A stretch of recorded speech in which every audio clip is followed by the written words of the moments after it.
Magandang araw po!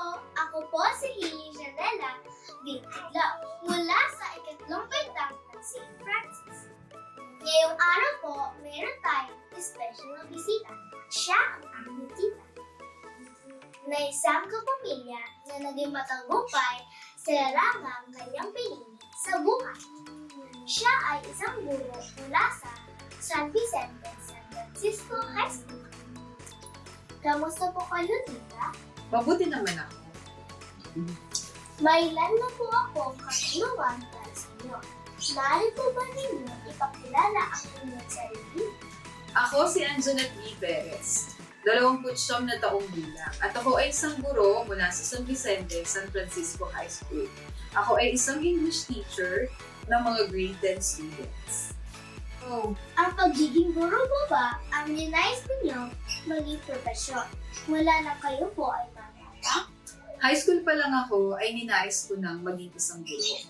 Gusto ko kasi na makapagbahagi ng kaalaman sa mga kabataan. At bilang isang guro, hindi lamang dapat academics ang naituturo sa mga bata, kundi maging ang mabuting asal at pag-uugali upang magtagumpay sila sa kanilang buhay. Paano po ninyo nakamit ang inyong profesyon? Maaari niyo po ba ibahagi sa akin kung paano po kayo naging matagumpay sa larangan ng pinili ninyo? Unang-una ay sa pamamagitan ng pananampalataya sa Diyos. Ang Diyos ang naging daan upang maging isang guro ako ngayon. Pangalawa, sa pamamagitan ng suporta ng aking mga magulang at ng aking pamilya. At bukod pa doon, kasama na rin dapat ang sipag, tiyaga at determinasyon upang maging matagumpay sa larangang pinili mo sa buhay.